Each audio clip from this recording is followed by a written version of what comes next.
탄핵 반대 집회를 주도했던 태극기와 십자가의 동맹을 보면서 자괴감을 느끼는 기독교인들에게 기독교는 민주주의를 싫어하는지, 아예 관심이 없는지, 아니면 기독교도 민주주의를 지지하는지 답답하고 궁금한 시민들에게 호모 요쿠스의 저자 이병주 변호사가 시원한 질문과 명쾌한 답변을 제시합니다. 박근혜 사태와 기독교의 문제, 기독교인들에게 민주주의는 무엇인가? 도서출판 대장간. 인생을 보고 세상을 보라.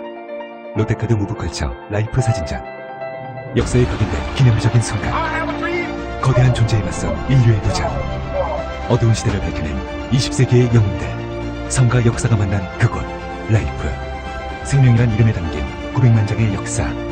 롯데카드 무브컬처 라이프 사진전.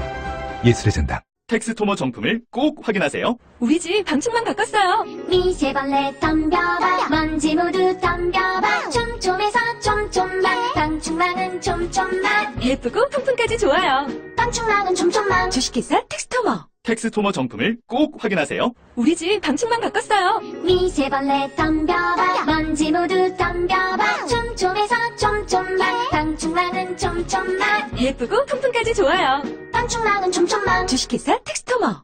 새벽 2시에 깨어났나? 딱히 고민이 있어서 그런 건 아니다. 새벽 5시에 일어났나? 새벽 6. 아우, 이 인간이 잠도 못하게 화장실을 들락거려! 남성 활력과 전립선 건강. 하루 한 알로도 충분합니다. 소팔메토, 옥타코사놀, 아연, 비타민 A, D, E까지 하루 영양 기준치 100%를 꽉 채운 메가셀 남자의 활력. 지금 바로 인터넷 검색창에 메가셀 남자의 활력을 검색해보세요.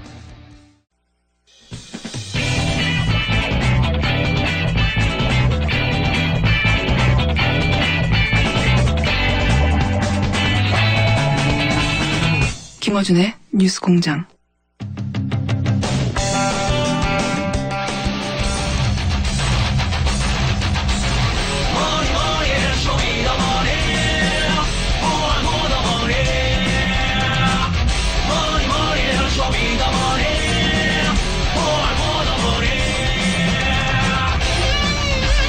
지난주에 저희가 시작해서 뜨거운 반응이 있었습니다.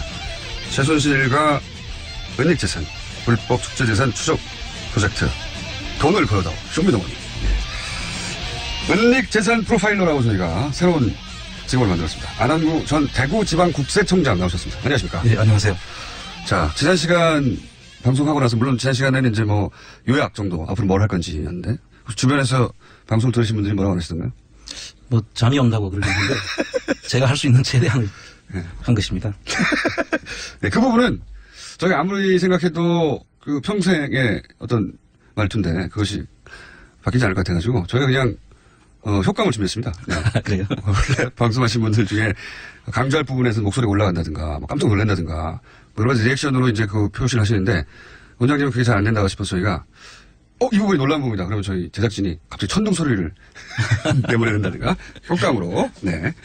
처리할 테니 그냥 평상시 목소리로 쭉 하시면 됩니다. 자, 오늘은 이제 지난주에 예고했던 여러 가지 꼭지 중에 첫 번째 주소입니다. 왜 하필 독일이냐? 지금 보면 거의 대부분 일들이 독일에서 일어났어요. 그죠? 그렇습니다. 예. 지금 거기 관련된 사람들도 독일. 그리고 미얀마 대사처럼 그 연줄로 본인이 인사청탁을 한 사람도 독일에서 많습니다. 독일. 재산도 독일. 본인이 딸과 함께 가가지고 이제 말 어쩌고저쩌고 다 독일. 독일이에요. 왜 독일입니까?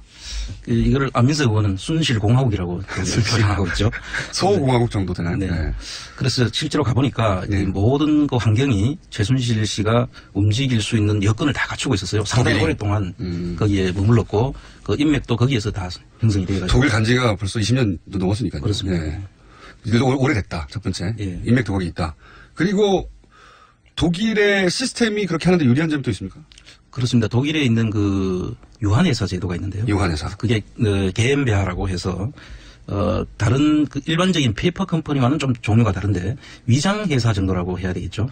보통 페이퍼 컴퍼니는 이제 조세 피난처에서 껍데기밖에 없는 가짜 회사를 세우는 거였습니다. 그렇습니다. 네. 대부분 그 페이퍼 컴퍼니라고 하면은 세금을 네. 안 내기 위해서 네. 세율이 아주 낮은 곳 조세 피난처라고 하죠. 네. 그런 곳을 가든가 아니면은 금융 계좌를 숨기기 위해서 네. 1인 1주주의 그 페이퍼 컴퍼니를 만들어서 네. 1달러짜리 주식 하나를 가지고 페이퍼 컴퍼니를 그러니까 만들었고. 서류상으로만 존재한다고 해서 페이퍼 컴퍼니죠. 그렇습니다. 네. 그렇게 해서 금융 계좌를 숨기려고 하는 경우가 많은데 독일의 경우에는 그런 금융 계좌를 숨기기에는 적당하지 않은 곳입니다. 그런 페이퍼 컴퍼니는 없고. 또 조세율도 낮은 것이 아니고요. 그런데 왜 그럼 독일일까? 왜 독일이냐? 독일은 최순실 씨가 오랫동안 독일을 가서 탐문도 했는 것 같고요. 거기다 부동산이 이제 독일은 우리나라처럼 이 국가 규제가 그렇게 강하지 않습니다. 아, 부동산에 관해서는. 네, 그래서 저희들 같은 경우는 좁은 땅에서 많은 사람들이 부동산에 대한 그 애착이 강하지 않습니까? 그렇죠. 그래서 뭐 투기 억제세가 만들어졌다가 지금은 양도소득세로 바뀌기도 하고 해서 우리는 자주 투기에 대한 그 규제를 하고 있죠. 그 첫 번째 대상이 부동산이니까요, 우리나라에서는. 그렇죠. 그런데 독일의 경우에는 비교적 예. 부동산에 대한 그 선호도가 조금 떨어져 있었던 상태고요. 그 점을 아마 최순실 씨가 노렸던 것이 아닌가. 그러면 그렇게 세운 회사들은 페이퍼 컴퍼니라고 우리나라에서는 보도를 했지만 실제로는 위장 회사다. 그러니까 지면에만 존재하는 그 서류로만 존재하는 종이 회사가 아니라 실제로 뭔가 존재하는 거군요. 그렇습니다. 예를 들면 식당으로 해놓고 그 속에 부동산이 들어있죠. 아, 식당을 운영하고 있는데 알고 봤더니 그 식당이 있는 땅 혹은 건물을 사는 게 목적이었다. 그렇죠. 네. 원래는. 그렇습니다. 그런데 이제 겉으로 보기에는 식당을 하고 있으니까 이 사람이 식당을 하나보다 하는데 실주인은 식당을 운영하는 사람은 그 일종의 임차인이고 그렇습니다. 그리고 뭐 일을 도와주는 사람이고 실제 그 건물을 상무로 해서 재산을 거기다가 갖다 놓는. 숨겨놓고 이분들이 또 우리나라에서는 그 부동산을 통해서 재산 증식을 유도하지 않습니까? 네. 그런데 이분들은 재산을 증식하는 것보다는 숨기는 게 더 목적이죠. 이미 재산은 많으니까요. 독일에서 더 불린다기보다는 내 것이 아닌 것처럼 숨겨놓는 것이다. 그렇게 그런 보시면 정도. 맞습니다. 자, 효과음 하나 나와야 됩니다, 이거.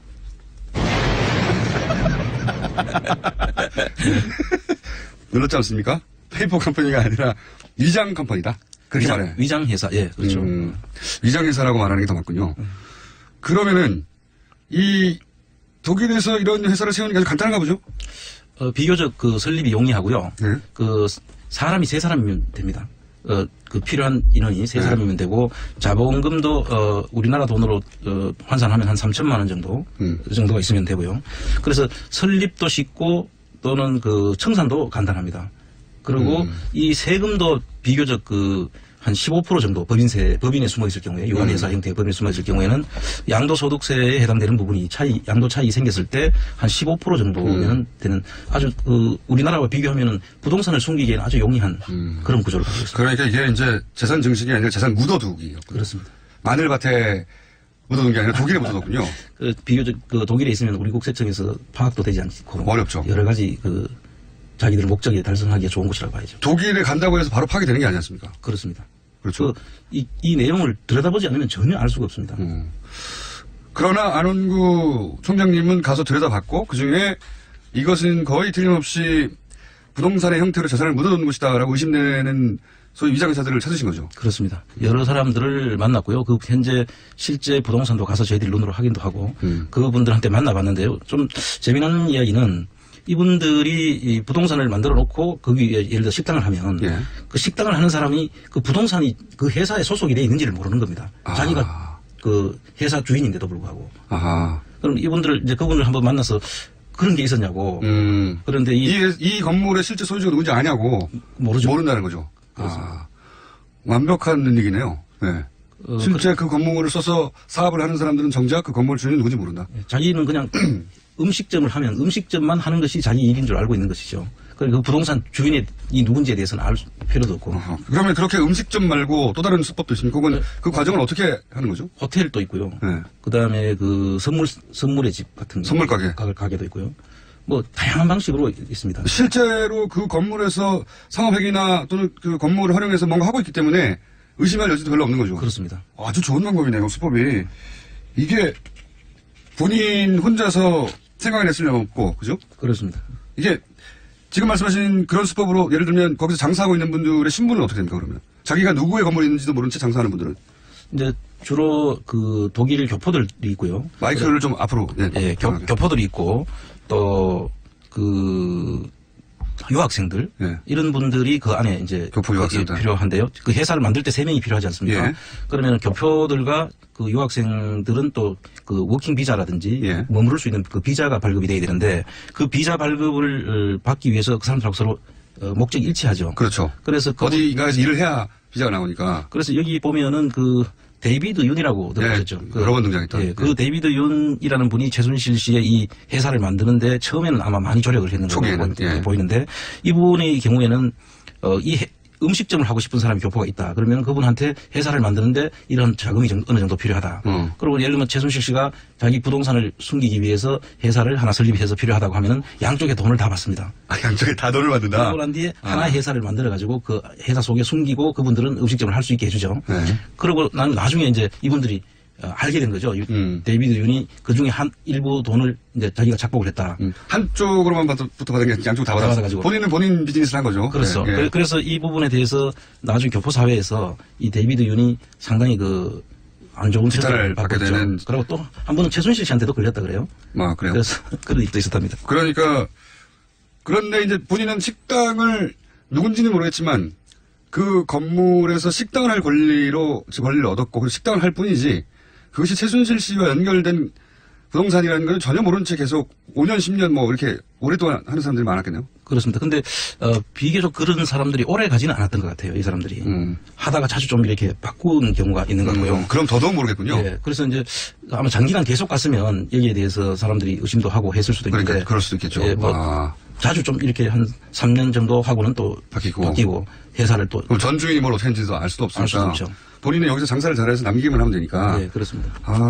영리한 방식이에요. 그래서 현재 안 총장님이 파악한 이런 독일식 페이퍼 카메라, 그러니까 위장 회사의 숫자는 현재까지 파악하기는 어느 정도입니까? 네, 이제 전부 다가 이런 위장 회사 형태만은 아니고요. 네. 자금 세탁 링이라고 지버스라고 보통 이야기를 하는데 그 경우에는 이제 자금 세탁 링이 뭡니까? 그 링이라는 것은 이렇게 돌려가면서 자금 세탁을 위해서 만들어 놓은 회사들이죠. 여러 회사를 거치는 그걸 하나 이렇게 순환고리를 만들어 놓은 거. 그렇습니다. 순환고리를 만들어 가지고 돌려주는 그런 그걸 만들어가 그거를 이용하기도 하기 때문에 거기에는 많은 회사들이 들어 있습니다. 그래서 이런 거는 일종의 이제 그 새로운 형태의 그 페이퍼 컴퍼니를 만들어서 자금 세탁용 회사들이라고. 그거는 정말로 순수한 의미의 페이퍼 컴퍼니 같고.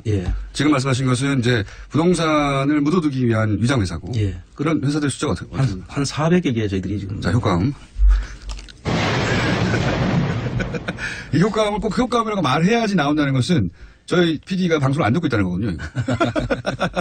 뭔가 얘기하고 있는데 이 내용이면 효과음 들어가야 돼 판단해 줘야 되는데 지금 자고 있어가지고. 제 목소리가 잠을 부르는가 봅니다. 400개.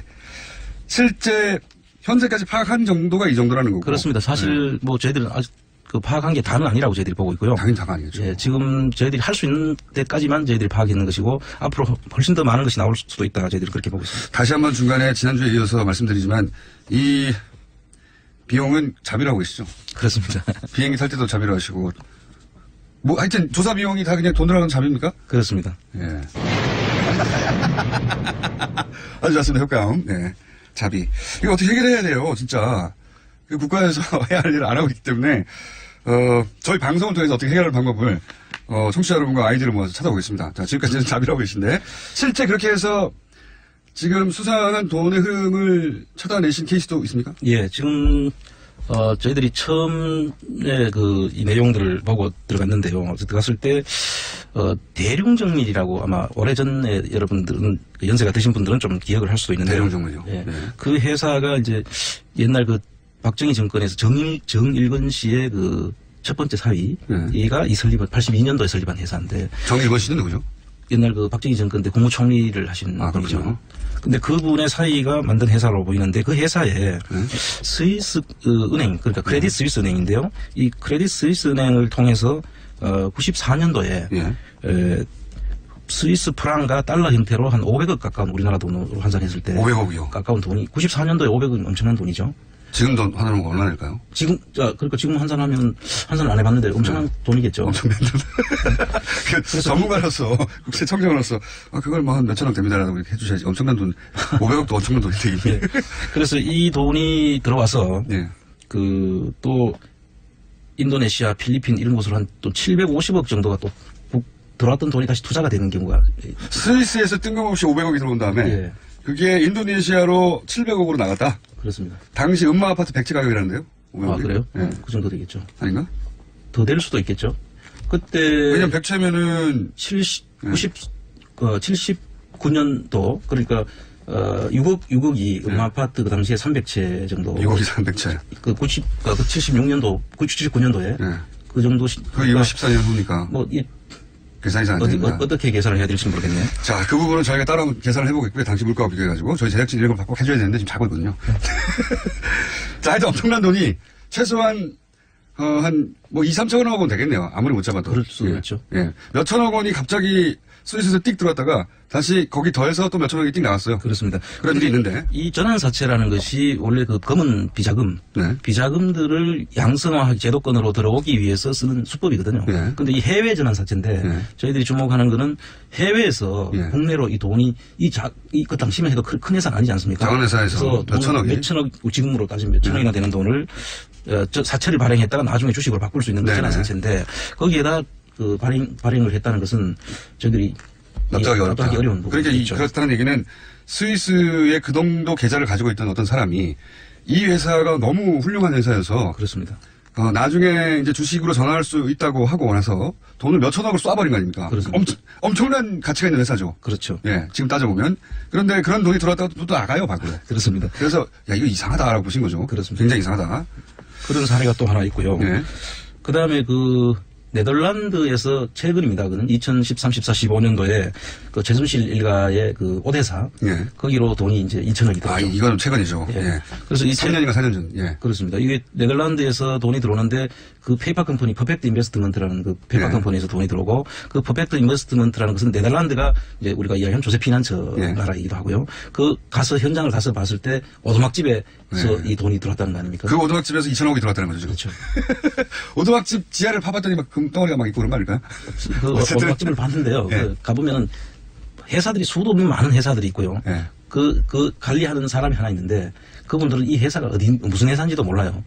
그 오두막집을 주소로 하는 많은 회사가 있고. 그렇습니다. 거기 실제 있는 사람들은, 누구 회사인지도 모르고, 누구 건물인지도 모르고. 근데 저도 사실 봤는데 오두막집 맞거든요. 오두막집에서 어쨌든 2천억 원이, 홍콩을 놓쳐 들어왔죠. 그렇습니다. 홍콩을 놓쳐서 우리나라에 투자해서 비슷한 형태네요. 지금 대륙 정밀도 그때는 스위스 크레딧이라는 것을 통해 가지고 지금 몇 천억에 해당될 돈이 전환사채 방식으로 들어왔던 거고. 예. 그것도 투자잖아요. 전환사채는. 그렇습니다. 사실은. 그렇습니다. 돈 있는 사람이 주식을 나중에 받을 게 하고 돈을 투자하는 거잖아요. 그렇습니다. 엄청난 네. 좋은 회사니까. 그렇습니다. 스위스에서. 이 경우에도 오두막집이 이제 2천억을 가지고 있다가 몰래 오두막집에서 2천억 있을 수 있죠. 어쨌든 2천억을 가지고 있다가 최순실 그 일가가 운영하는 회사에 네. 2천억이 확 들어옵니다. 갑자기. 비싼 형태네요. 예. 그리고 다시 나갑니까, 이 돈도? 이 돈은 지금 조사를 해야 될 부분인데요. 사실 이 국세청에서 이거는 지금 부가제척 기간 내에 있는 네. 일들이지 않습니까? 13, 14, 15년도니까. 그래서 이분들은 아마 반드시 그럼 돈이 들어와서 어디가 돈이 들어가? 누구냐 하면은 그분들 개인 주식을 구매하는 자금이었거든요. 그럼 이 법인에 들어간 돈도 아닌 거죠. 개인한테 빌려준 거예요? 개인한테 산 거죠. 개인의 보유 주식의 70%를 산 것이 2천억입니다. 회사를 통째로 사버린 겁니다. 그렇다는 얘기는 거의. 그렇죠. 주식을 산 건데 그럼 개인한테 돈이 지금 기속이 돼야 되잖아요. 그렇죠. 그럼 그 개인 돈들이 지금 어디로 어떻게 가서 무슨 용도로 지금 쓰여지고 있는지에 대한 부분도 봐야 되고요. 그리고 이거 비상장 주식 양도에 해당되기 때문에 세금을 제대로 냈는지를 봐야 되는데 이 회사는 공교롭게도 2013년도에 모범 납세자 표창을 받아요. 세금을 다 냈을 수도 있지 않습니까, 혹시? 그럴 수도 있죠. 네. 그러니까 세금을 내는 부분은 이제 저희들이 조사를 해야 될 부분인데요. 이 모범 납세자 표창을 받게 되면 네. 3년 동안 조사가 유예가 되게 돼 있습니다. 조사를 안 하게 됩니까? 그래서 아마 조사를 그동안에 안 했는 것이 아닌가라고 추측하는 거죠. 잠깐만. 한 템포. 이 시간차가 많이 나네. 예. 청장님의 눈빛이 약간 흔들린다. 이럴 때는 바로 효과 불러주시기 바랍니다. 자.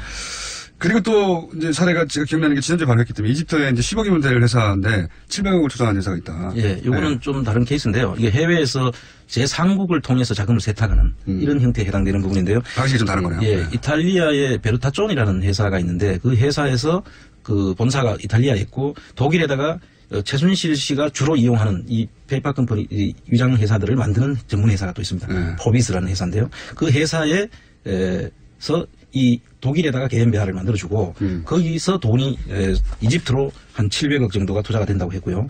그 이집트에서는 그 통상산업부 장관인 분이 여기에 기자회견 하는데 참여도 하고 그래도 실제로 이 프라이팬을 만드는 회사는 한 20억에서 30억이면 충분히 그 회사를 만들 수 있는데 거기에 700억 정도를 투자하는 것으로 발표를 나머지 했어요. 돈은 어디 갔는지 나머지 돈은 그 다음에 세탁이 돼서 딴 데로 딴 데로 갔을 가능성이 높구나. 그거는 이제 추적 권한이 없기 때문에. 근데 이런 식으로 그 위장 회사 혹은 뭐 부동산을 위장한 회사가 있고 혹은 독일이나 뭐 스위스에서 돈이 혹은 네덜란드 통해서 돈이 우리나라에 들어오는 방식이고 또는 우리나라는 전혀 상관없이 제3국에다 작은 회사를 만들어 놓고 돈 많이 집어넣어가지고 그 다음에 그 돈이 어디 갔는지 모르는 그런 케이스. 예.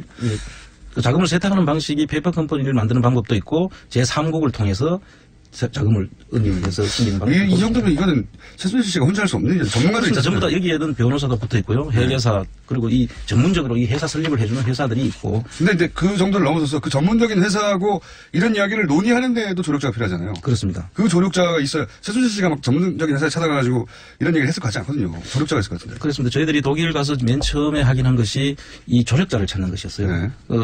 최순실 씨가 아무리 능력이 있어도 네. 이렇게 할 수는 없거든요. 저희들도 이 파악하면서 저희들이 배워가는 것인데. 청장님도 못했을 것 같아요. 네. 그런데 이 최순실 씨가 어떻게 이런 기법들을 다 알고 했는지에 대한 의문이 많이 들었고 그래서 이제 주로 조력자를 찾아봤는데요. 아마 크게 한 3의 그룹 정도 저희들이 발견을 했고요.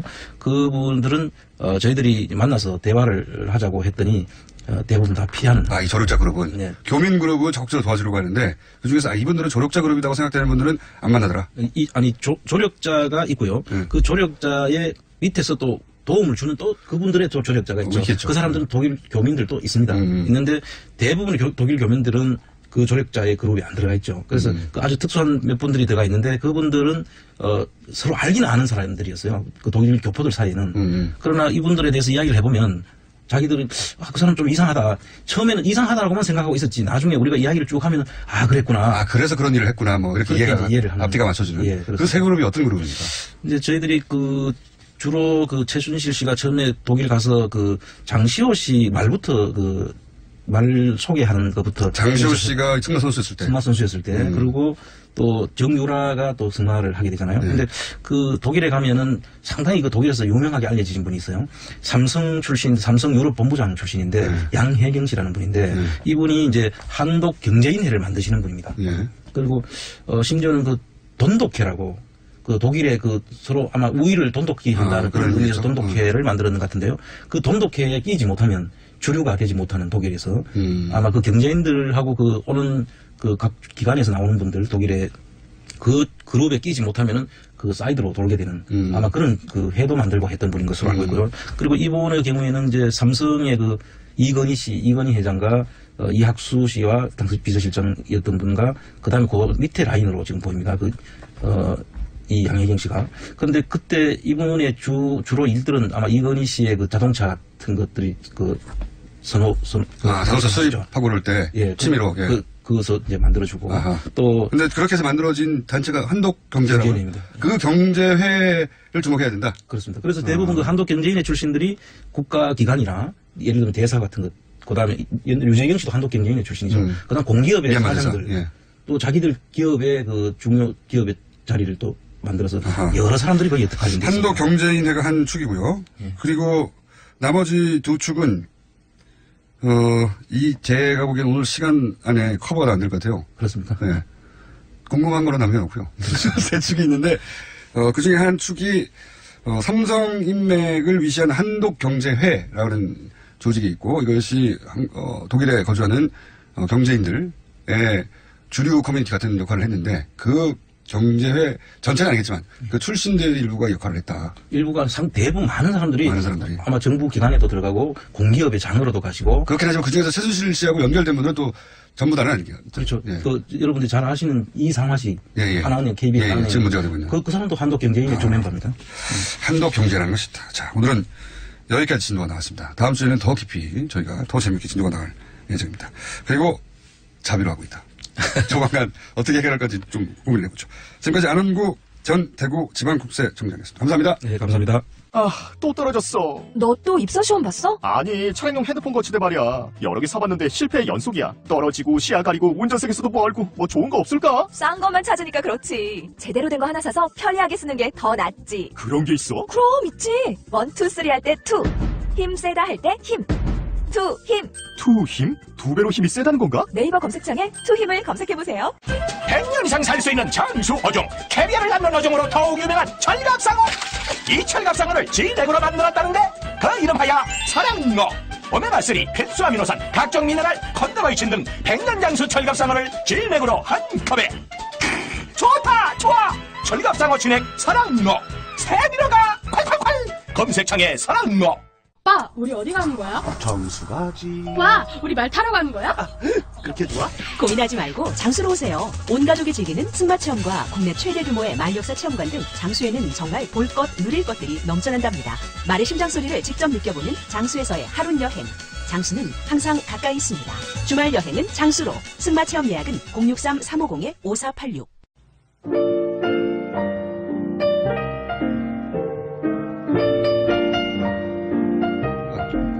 친절한 AS.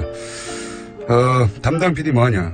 신호하기 전에 효과물 내야지. 소미더마니에서 저희가 이제 우리 총장님 목소리에 약간 졸린다고 그래가지고 자체적으로 효과물 준비하고 그랬거든요. 예.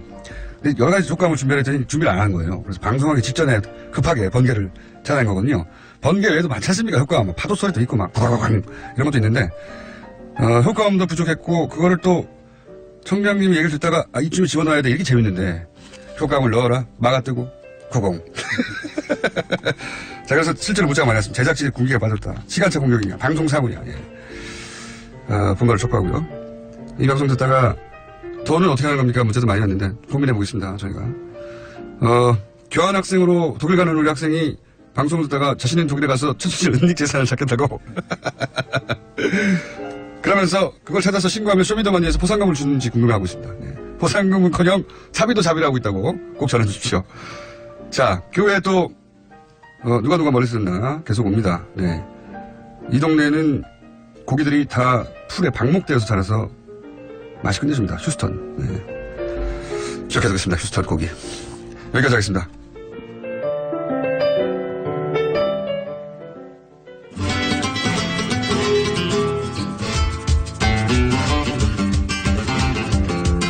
자, 최근 몇 주 불성실하게도 전화로 하고 막 중간에 끊기고 그랬었습니다.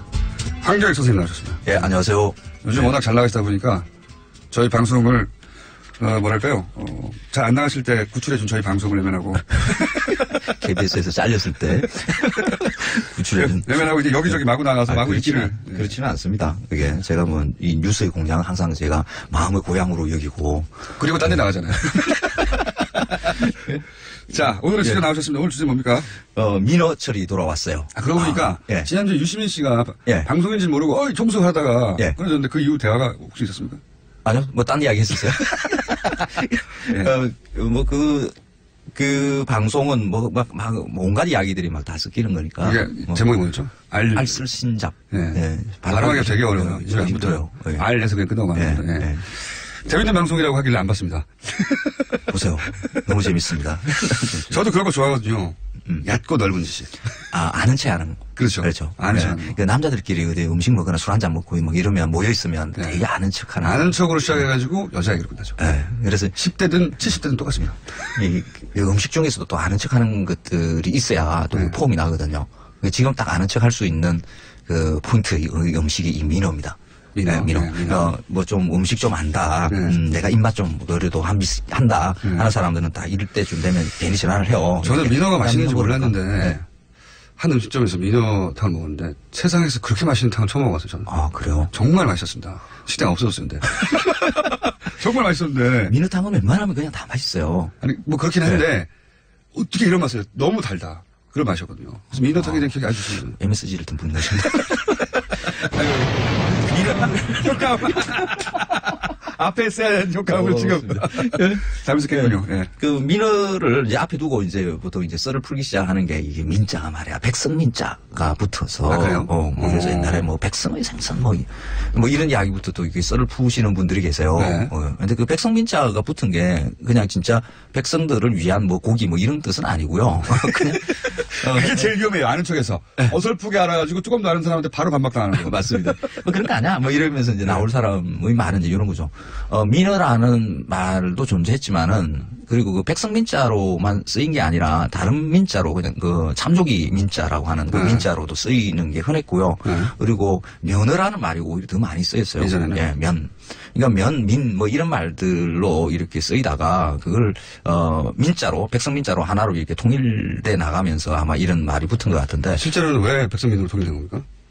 그게 더 쓰기가 쉬우니까요. 한자가? 아까 말한 그 면자라든지 뭐 참조기 민자 이런 것은 굉장히 어려워요. 쓰기가. 횟수가 적어가지고 네, 그렇게 결정된 겁니까? 그래서 이거 민자는 아주 간단하잖아요. 그렇죠. 뭐 누구든지 쓸 수 있으니까. 그래서 그냥 그냥 민자가 민어. 나왔다. 백성을 위한 음식이거나 누구나 먹어서가 아니라. 그거는 아니에요. 관계가 없어요. 그리고 사람이 게으름이 만든 이름이네요. 그리고 이런 말도 있어요. 서울의 양반들이 먹었던 보양 음식이다.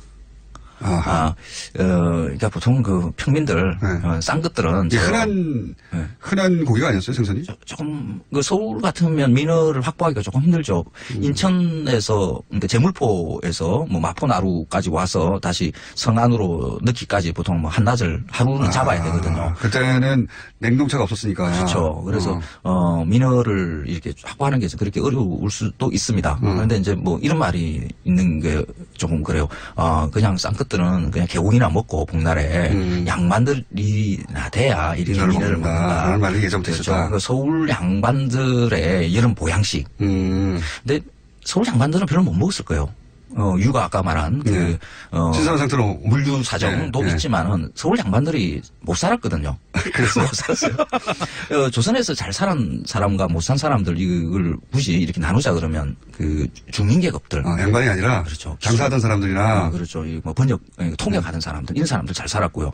상인계급들 뭐 개성상인 뭐 경성상인 뭐 이런 말들 있죠. 그때는 객주 조선 말 중기 넘어가면 이제 객주가 크게 이제 번성하고 돈을 깨부는 이 상인들이 등장하거든요. 이런 사람들이 잘 살았어요. 그런데 조선 정부, 그러니까 성안에 있는 그 양반들은 보통 이제 관직을 지내는 사람들이죠. 조선 정부가 굉장히 가난했거든요. 그래서 뭐, 군인들도, 지가 그 군복 가져와서 입고, 지가 무기 사가지고 와서, 전쟁 치르고 하는. 신경을 써가면 그런 얘기가 총사하라고 그러는데. 실제로 그랬군요, 그때는. 세금도, 그러니까 현금으로 하는 화폐 경제가 발달하지 못해서 돈으로도 제대로 못 걷고 해서 지역에 있는 산물, 특산물로 세금을 걷고 이랬거든요. 그래서, 관직에 있는 양반들한테 이렇게 월급을 제대로 못 줬어요. 그래서, 보통 이제 지방에서는 넉넉하게 살던 그 양반들이 서울에 올라와서 여기서 하숙을 살면서 뭐 조금 넉넉하면 집 한 채 얻어서 여기서 이제 먹고 살았는데 월급도 짜고 이러니까 제대로 먹을 게 없었죠. 그래서 보통 서울 깍쟁이 이러잖아요. 그 깍쟁이라는 말이 나온 게 구두쇠라서 아껴서 그런 게 아니라 원래 넉넉하지 않았다 양반들이. 넉넉하지 못해서. 신부는 양반이었지만 실제로 경제적으로 그렇게 넉넉하지 않았다. 그렇죠. 그리고 또 양반들은 내가 이걸 먹겠다 저걸 먹겠다 이렇게 입의 호사를 위해서 이렇게 말하고 뭐 챙겨 먹고 하는 것은 그 시대거든요. 윤리적이지 않다고 그렇죠. 생각했다. 그래서 뭐 주는 대로 먹어야 되는 게 양반이거든요. 양반은 참 안 좋았네요. 그렇죠. 그래서 양반들이 저는 상놈 도상들이 상놈 출신인 게 틀림없습니다. 대부분 다 상놈 출신이에요. 우리 상놈 선해야 돼요. 그 중에서도 저는 불가촉 천민 쪽으로 조선 초기만 하더라도 양반이 한 10%밖에 안 됐거든요. 그거로 보자 그러면 지금 90%는 다 싼 것이라고 봐야 되거든요. 그런데 그걸 왜 다들 양반이라고들 다 생각하는지 이거는 좀 어느 시점쯤에 말씀하신 대로 중인들이 경제를 가지면서 양반 돈은 있으니까 이제 신부를 샀지 않습니까? 그러면서 양반이 더 많아지지 않았나요? 나중에 양반이 더 많아지지 않았나요? 뭐 조선 말아먹은 게 양반인데 그 양반이 뭐가 좋다고 다 양반 이러는지 그거 하여간 그 조선에서 이제 산거사 이런 것도 나왔잖아요. 저런 불만 없는데 그 민어를 많이 먹었을 것으로 이제 생각되는 그 계급들은 오히려 뭐 수원이라든지 뭐 여주라든지 뭐 개성, 평양 뭐 이쪽에 조금 넉넉하게 살던 그 주민들 중에 해안가에 좀 가까이 살던 그렇죠. 그런 분들이 많이 드셨을 거고 양반들은 오히려 못 먹었을 것이다. 자, 그 이야기는 제가 보기에는 앉아 있는 사람에 따라 다르겠지만 그렇게 재미있게 풀 수 있는 내용이 아닙니다. 아, 그래요? 양반을 못 먹었대. 그리고 끝날 내용입니다. 그 민어가 그 최근에 한 10년 사이에 그 서울의 미식가들의 뭐 여름 별식처럼 이렇게 되면서 10년 사이에 그걸 알았습니까? 갑자기 민어가 떴어요. 요즘에 아마 그 미식가들이 많이 이제 그 밥상 앞에 앉아서 아는 척하는 사람들이 이제 늘어나면서 그 원조시잖아요, 원조. 그렇습니다. 밥 먹는데 뭐 이렇게 말이 많은지. 저 같은 사람들이 이제 많아지면서 이 음식이 어디서 그랬는지 알아부터 제가 재료, 소재, 소금 얘기도 하고 막 맞습니다. 그런 얘기하면서 집어치라고 그러네. 꺼지라고. 그러면서 이제 민어를 살아있는 상태로 가져와서 이렇게 먹는 일이 많아졌어요. 그러니까 활민어회. 신안에 그 이제 업한장에 가봤더니 그 민어를 살리기 위해서 수조에 막 가까스로 그 민어 금방 잘 죽는 놈이거든요. 근데 그것을 어떻게 하든지 살려서 이렇게 보관하려고 수송하려고 하는 이런 걸 보게 됐는데 그 참 그 난감한 일이거든요. 황당해요. 그 민어는 절대 그 활로 살아있는 상태로 먹을 만한 생선이 아니거든요. 그 살아있는 민어를 바로 해쳐서 먹으면 무크덩무크덩해요. 아무 맛도 없어요. 그렇군요. 네. 근데 그걸 가지고 그거 맛있다라고 살아있는 것에 대한 판타지가 있어요. 네.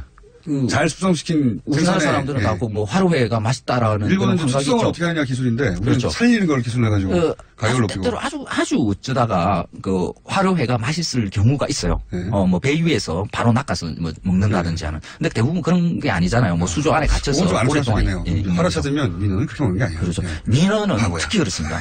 민어는 숙성을 해야 됩니다. 저는 이제 이런 얘기를 들으면 어떻게 써먹냐를 생각하거든요. 네. 앞에 거는 민어는 양반이 먹은 고기가 아니야. 이거 한 줄밖에 안 되고요. 뒤에 거는 좀 낫네요. 화로를 막 찾으면 민어는 그렇게 먹는 게 아니야. 바보야. 그렇지. 숙성해야 되는 거야. 숙성을 이게 신안 같은 경우에서는 좀 민어를 많이 먹어보셨던 분이죠. 이렇게 둘둘둘 이렇게 살덩이로만 말아서 냉장고에 한 일주일 정도 이렇게 숙성. 그 정도 숙성해야 맛이 납니다. 맛있습니다. 일주일입니까? 그렇죠. 네. 한 최소한 3일 정도. 근데 이건 숙성 기간이 좀 길어야 돼요. 신뢰감을 얻는데 꼭 수치가 필요하거든요. 네. 그렇죠. 본인의 신뢰감 잘안 되는 할 때 이거 먹는 게 아니에요. 냉장고에서 7일 정도 묵혀야 된다. 그렇죠. 그래서 민어 숙성으로 꼭 드십시오. 정말 맛있는 생선이에요. 알겠습니다. 자, 스튜디오로 돌아오신 황교익 씨와 오늘은 2줄 정도 얻었습니다. 네. 다음 주에도 뵙겠습니다. 예, 고맙습니다. 다음 주에도 스튜디오 나와주십시오. 이번 주 여기까지입니다. 김원준이었습니다. 월요일 뵙겠습니다. 안녕!